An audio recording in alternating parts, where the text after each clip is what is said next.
All right, good afternoon, everyone. I'm Alvin Chia from Northern Trust. Today, we will be sharing a bit more about blockchain research and use cases. I'm Alvin from Northern Trust. I lead our digital asset innovation function for the APAC region. Been with the bank for about 2.5 years now. I'll talk a bit more about Northern Trust and what we do in the subsequent slides. But before I do that, I'll pass over to Min for a quick introduction as well. Min, over to you. Okay, thank you, Alvin. So my name is Min, and I'm a senior research fellow at SBIB. And currently, I'm doing research and collaborating with companies, and especially I had the chance to work with Alvin and Northern Trust. So my research interest is in blockchain interoperability, security, and also recently I try to accelerate blockchain execution, try to make it faster, higher performance. So next, I pass the mic to Kung Bang. He will introduce about. Yeah. Hello, everyone. I'm Ren Kunpeng. I'm the research assistant at the Analyse, working on the Singapore Blockchain Innovation Program. Also, I'm a PhD student at Computer Science. My research is focused on the blockchain interoperability and the blockchain benchmarking. I have contributed several the proof of concept project and the SBAP, such as the cross-chain project and the blockchain benchmarking project with the cooperator the companies. All right, thanks Min, thanks Kunpeng. I'll go into a bit of a context into why did we embark on this particular project, and we'll share a bit more about the project context, challenge, before taking a deep dive into why we are doing the project and outcome. So starting with a bit of a introduction of Northern Trust.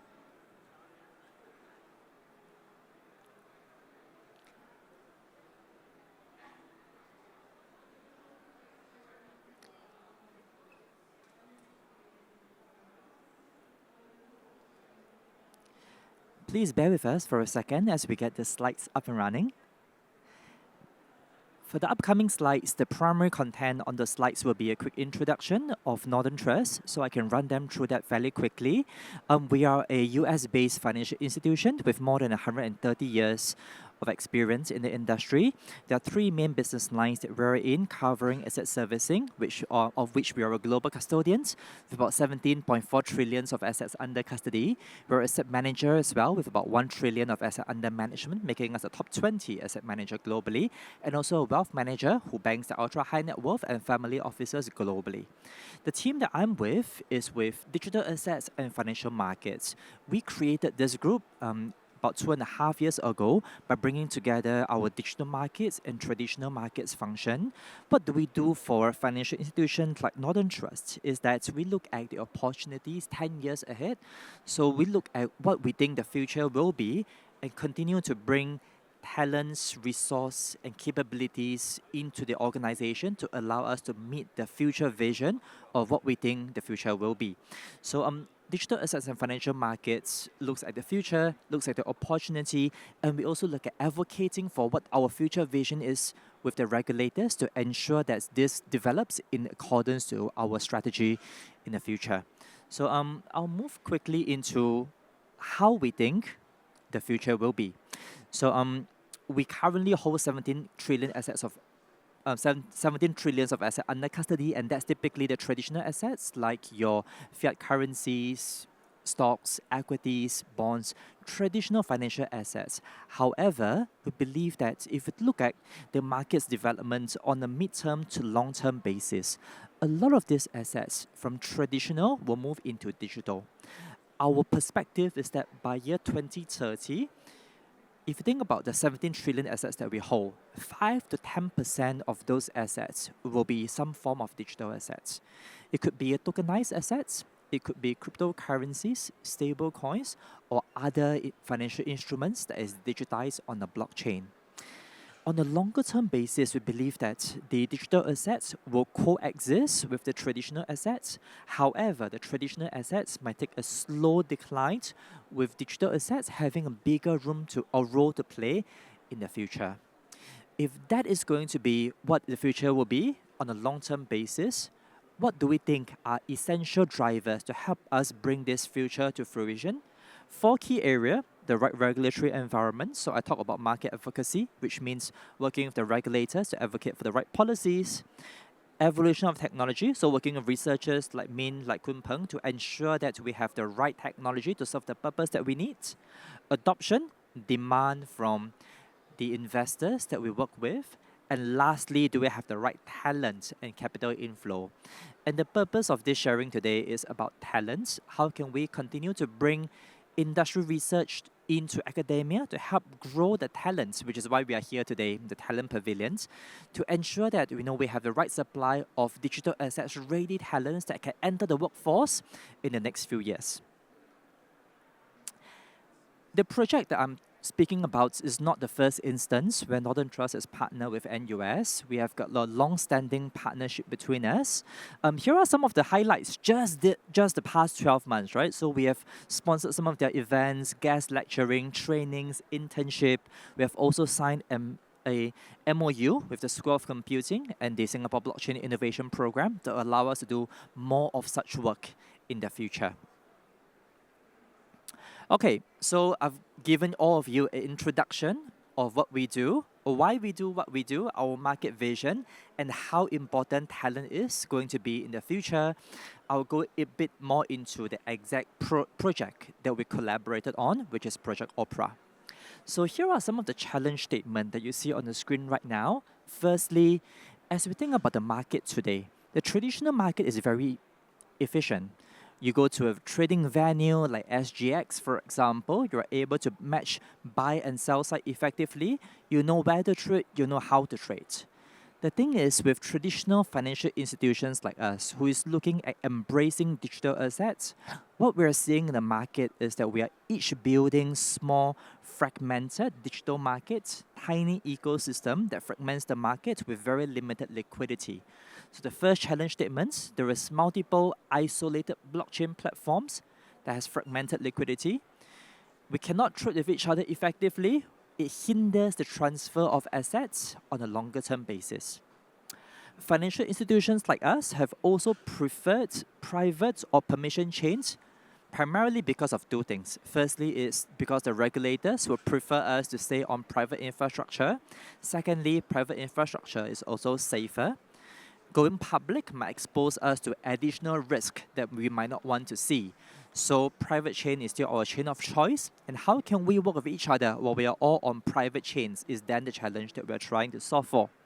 There is also multiple different type of blockchains that we see in the market. EVM chains, which the Ethereum virtual machine, is one popular type that we have seen emerge over the past couple of years. There are also non-EVM chain, public, private chain. If you think about all these different segmentations, each of these takes up a small percentage of the market. None of these really speak to each other. How can we create an efficient market to allow financial institutions, investors like yourself to trade assets effectively? And that is what Project Opera is trying to solve for. And we'll continue to make sure that this can be done on a longer term basis. There is existing solutions. However, most of the existing solutions only serve public chains, not some of the chains that I described earlier. So how can we bring that into the private setting? How can we ensure that the solutions are institutional grade and ready for us to use becomes important. And lastly, there is also a lack of comprehensive assessments into the compliance of this platform. There might be solutions available, but they might not be available to ourselves because they're not compliant, at least to the banking standards that we operate in. How can we do that? It's another challenge that the project is trying to solve for. So I'm going to wrap up my section and pass over to Min very soon. But here are some design considerations. When we talk about coming together, bringing the industry, which I represent, together with the academia, is that we want to think about how can we design solutions that is viable for their usage, which is novel enough for academic research and also relevant for us as financial institutions. Firstly, when it comes to the business model, you have to look at the logic and operations beyond just the technical details, right? So a lot of the technicalities of how you design blockchain interoperability can be good on paper. However, as you look at deploying these solutions, they might take up too much energy, they might take up too much cost, they might not be efficient, and how can we make sure that we design a solution that is a good mix of all these criteria. And this includes government frameworks, data standards, legal framework, commercial models, just to cite a few of these examples. Being able to design good business model is very important to deal with the different aspects related to how we are going to use this system. If I'm going to trade an asset that is worth millions of dollars, you want to make sure that it is properly governed. You want to make sure that it is safe, it is robustly created. So how can we do all this in collaboration with the SBIP team becomes very important. The next thing will be the technical aspects, which we see as also very important, balancing both. And that includes the security considerations, regulatory compliance, data privacy, integrity, auditability, finality. If some of this sounds foreign to you, it was also to me a few years ago before I joined this industry. But as we look at leveraging blockchain usage in financial institutions or the financial sector, being able to ensure the integrity of the data cannot be changed unnecessarily. To ensure that whatever you see is what you get is important. You need to ensure that the data can be audited by third party. So if we send an EY, PwC, KPMG in and audit our information, those should be auditable in a way that can give third party confidence that we are doing the right thing. And of course, finality is important. Once this transaction happens, it should not be able to be adjusted unnecessarily, and that's what we call finality. Lastly, choice between some of these solutions or combination of these solutions is important to ensure that we have flexibility in our approaches. And in the subsequent section, Min and Kun Peng will talk about the research work that we do and the solutions that we got to give you a bit more context about how this partnership materialized at a later stage. All right, so I'll wrap up my sharing. I'll pass over to Min. Over to you for the next segment of sharing. Okay, thank you. Thanks, Arvin, for the great introduction of Northern Trust and our collaborations. So yeah, next I will introduce about SBIB and how we come up with this collaboration. This is one of the most successful and I think impactful project that I had the opportunity to work with. So yes, so first I will introduce about SBIB. So SBIB stands for Singapore Blockchain Innovation Program, and we have been here for a few times already. And our missions, the program started in 2020, and we aim to facilitate the adoption of blockchain system for real-world applications. And three key strategies. First, we try to engage local companies and grow Singapore blockchain community. And the last one is that we try to research on next generation blockchain. This one is our core strength. And SBAB is a nationwide technical collaboration between different universities, research institutions, and also government agency. We are funded by NRF and administered by IMDA.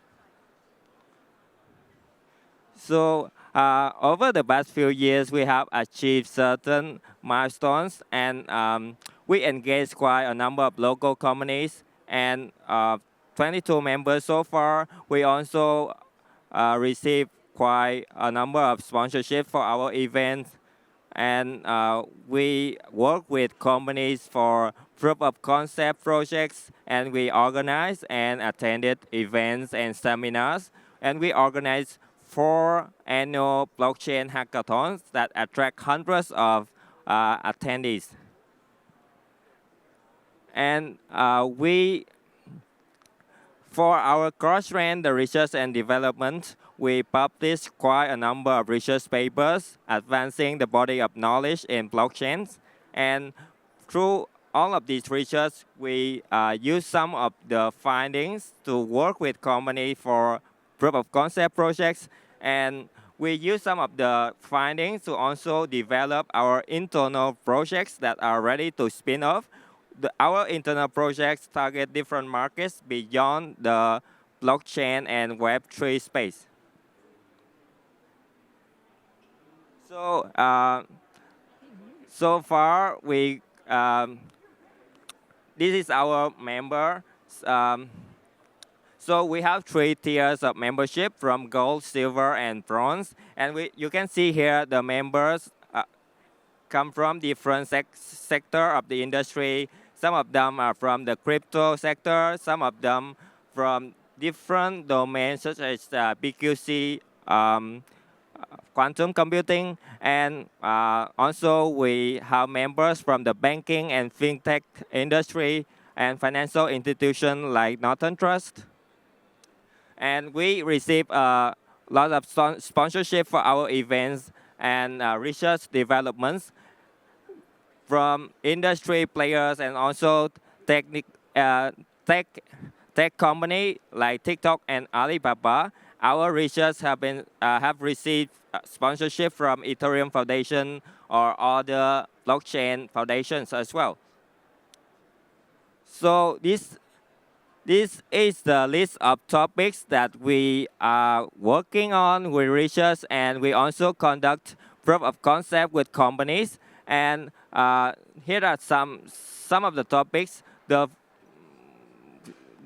most popular one that we had the chance to work with for company was smart contract security. So basically, you develop your smart contract application running on blockchains, and you care about how secure it is. So company approach us to try to find solutions to have secure their applications, secure their assets, putting on the blockchain. And also the next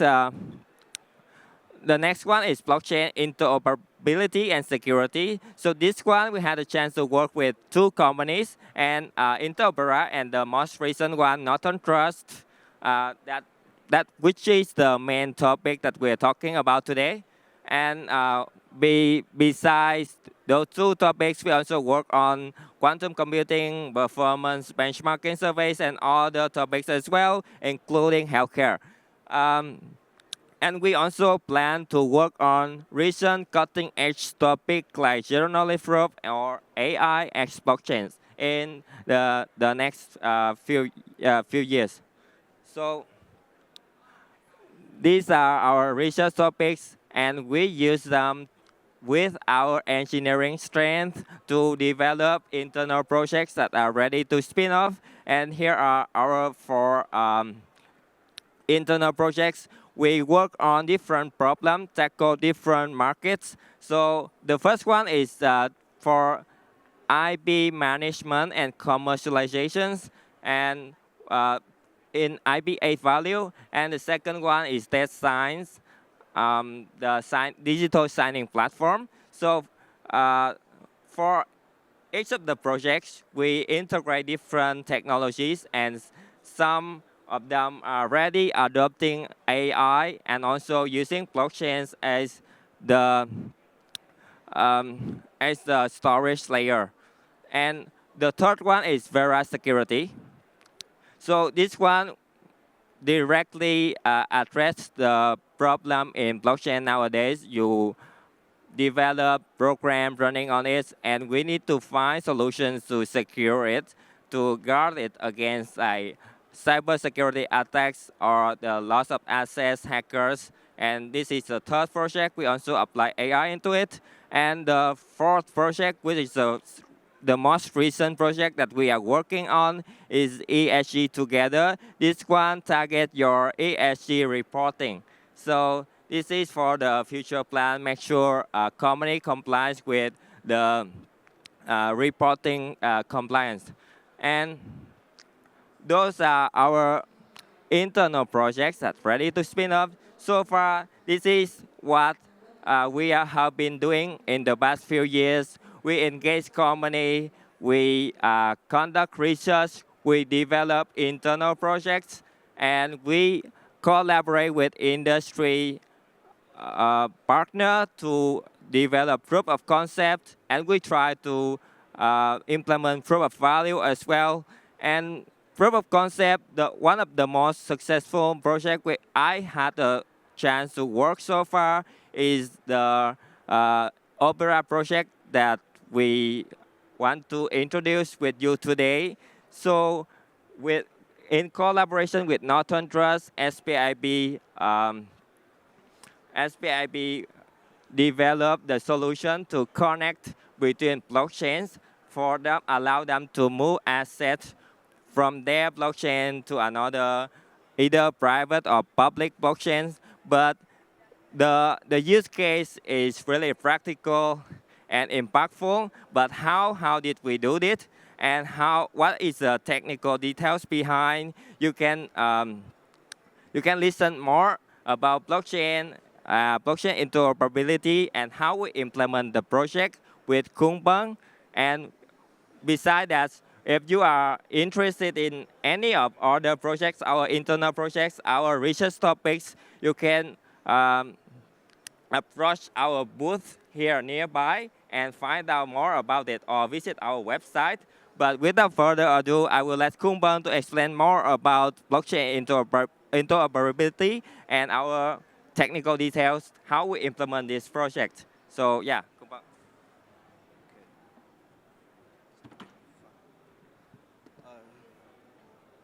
Okay. Good afternoon, everyone. I'm Ren Kun from the research assistant at SBAP. So today I will give a talk about the introduction to the blockchain interoperability. First, let's dive into the fundamental technique of the blockchain. Blockchain at its core is like a network of peer-to-peer node, which all the nodes they agree on the same version of data. The data is organized by a chain as block. So think of it like a digital ledger, which all the nodes can see and verify the data. So from the user's point of view, the blockchain is like a user. They interact with the peer-to-peer network, and the user submit a transaction to the P2P network. Then the transaction will verify by the network. After the transaction verified, the whole network, the node of the whole network will reach a consensus, and then the transaction will be included in one block. So after all the nodes they agree on this same version of the block, so they can like keep the same version of data into the block. So finally, your transaction will be included in the last state of the block, and all the nodes they will replicate the same version of data. So let's go to a more specific example. So the example is like the Alice want to send like 10 ETH in the Ethereum blockchain to the Bob. So the blockchain they store the blockchain will start using the account-based model to store the auto state of the user account. So such as before the Alice transaction, the balance of Alice have like 10 ETH and Bob have the 20 ETH. So after the Alice transaction, so the balance of Alice will go from like 10 to 0, and the Bob will the balance of Bob will increase from 20 to 30. So this transaction will be recorded in the last state block in the blockchain, and like the information Alice sent Bob 10 ETH, and then the global state of the blockchain also update to the new state. So then after the network reach consensus, so this block will be included in the chain, and later eventually all the nodes they can reach to agree the same version of this block. So also blockchain is can be seen like a distributed ledger, because the block like store the transaction record of each the transfer.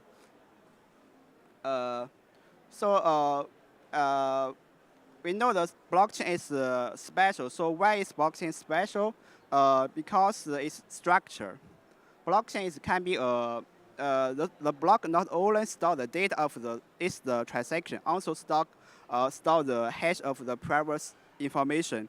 So by using this hash technology, so the blockchain have the temporal proof property, which means any tampering will be break the hash of the chain in the block, and each of the block they store the previous the hash of the data. So if you break any the data in the previous blockchain, it auto change the hash. So that's the make the blockchain it's hard to breakable and temporal. So that the other node they can have the ability to reach the consensus and maintain the same version of data without trust each other. So there are two different type of the blockchain. One is the public blockchain, or we also call it like a permissionless blockchain, like Ethereum and Bitcoin. Public blockchain, all the participants can free to join and send the asset in the blockchain. Another type is the private blockchain. And also we call the permissioned blockchain, such as Hyperledger or Corda. So this type of blockchain are usually for the specific business, and the user need to be get approved to access the blockchain. Lastly, I will briefly introduce the abstraction layer in one blockchain system. So you can like from the bottom layer is the consensus layer, which we just talk about the node they can reach consensus and can store the same version of data.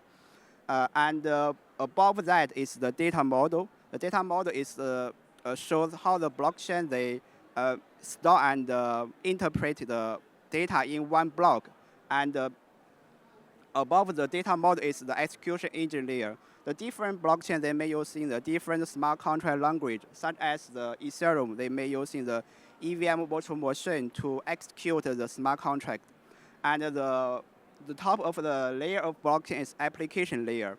So the developer they may be write the blockchain application using smart contract language to implement such the business logic, such as the application like decentralized exchange or NFT marketplace. So now we have learned about the fundamental aspect of the blockchain technology. So we can develop into the new technique of blockchain interoperability, which will shape the future of the blockchain world. So what exactly is the blockchain interoperability? Blockchain interoperability can be the ability of like each blockchain they can communicate and exchange assets together or across the different network. So think of it like a different country they can exchange they can trade and communicate each other even though they don't have the they have the different language and concurrency. So blockchain interoperability enable the transfer asset, share data, or invoke the smart contract across different networks. Currently, there are three main types of blockchain interoperability transaction or cross-chain transaction. First one is the cross-chain swap and cross-chain bridge and the cross-chain contract call. I will introduce them one by one. So cross-chain swap is like it can be an example. I have one Bitcoin on the Bitcoin blockchain. I want to exchange my Bitcoin with Bob on the Ethereum blockchain. So cross-chain swap enable I exchange my Bitcoin with other people on other blockchain for another asset. It's like I send my Bitcoin on the source blockchain to Bob, and Bob will later send his Ethereum on the Ethereum blockchain. The main challenge of the cross-chain swap is the automacy, which means all the trading should be processed right or no the trading can be processed. It means the whole process should be like running correct or no process will return to the origin. All the assets should be returned to the original owner. Second, the technique is very fundamental or very normal in the current the public chain area is the cross-chain bridge. So cross-chain bridge is a little bit different from the cross-chain swap. different from the cross-chain swap, the cross-chain bridge, they are working on one type of asset, like Bitcoin. So if I want to move my Bitcoin from Bitcoin blockchain to the Ethereum, so I need to lock my Bitcoin on the Bitcoin blockchain. And then I can meet the same value Bitcoin. Maybe this token called the report Bitcoin, WBTC, on the Ethereum blockchain.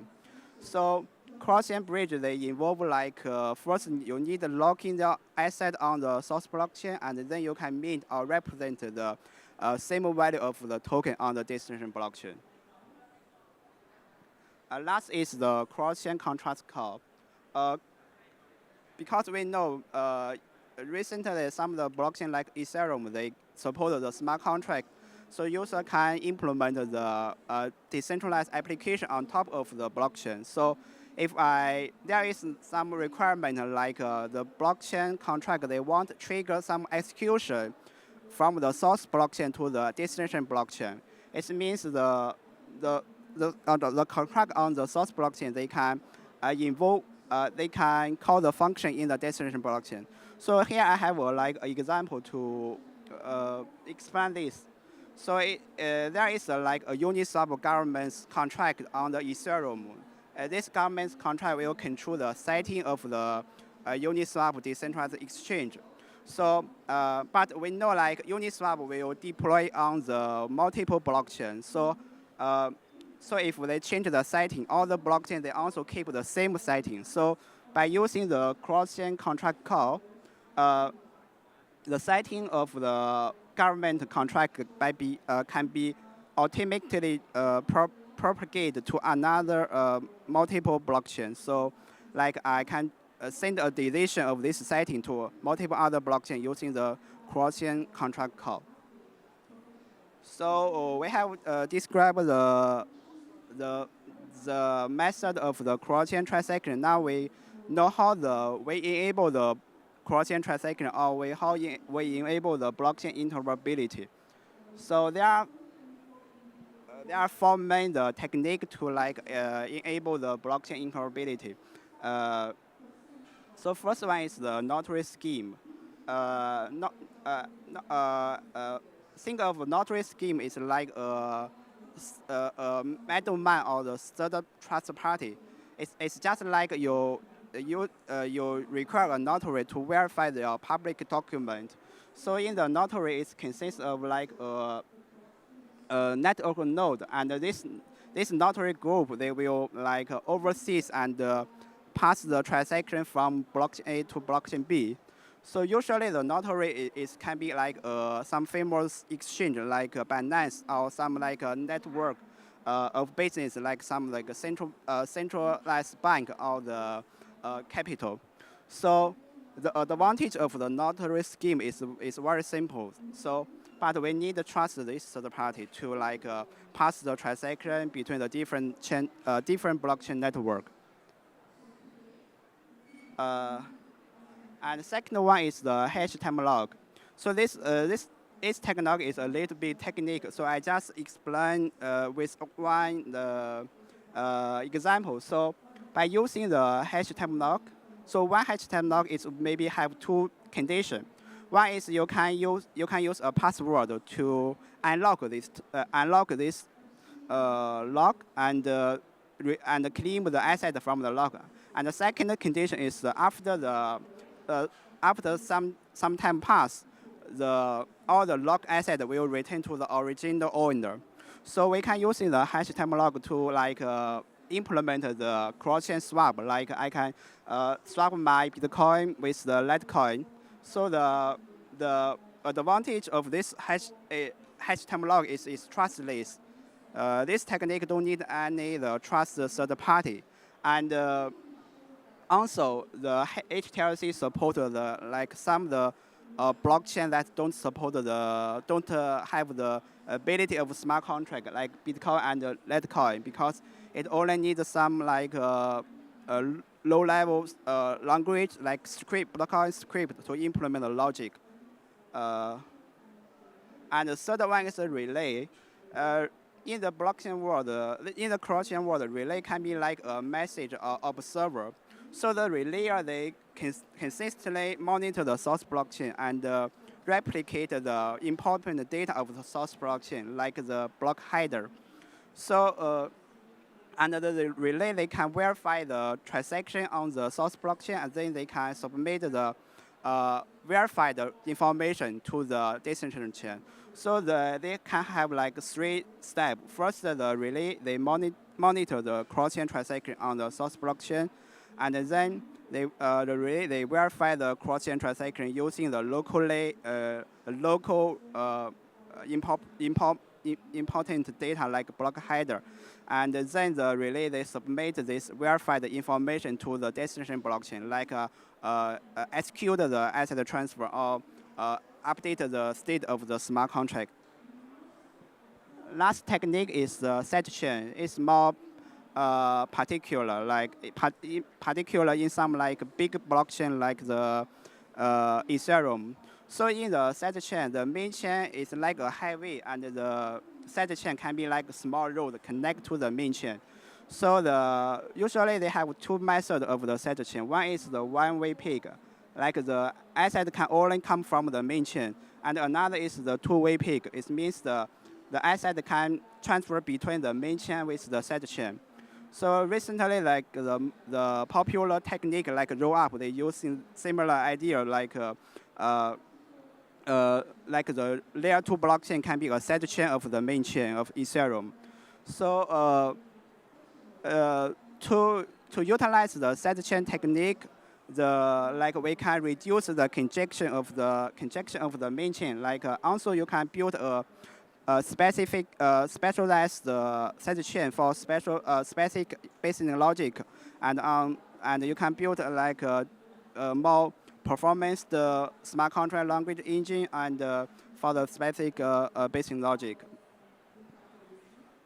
Last, I will introduce how we what we did in the SBIP for the blockchain interoperability. So we have one research project and one the industry collaborative project. So we have a research project called the Chain Hub. So Chain Hub is a novel solution, like we can enable the secure, efficient, and general cross-chain application.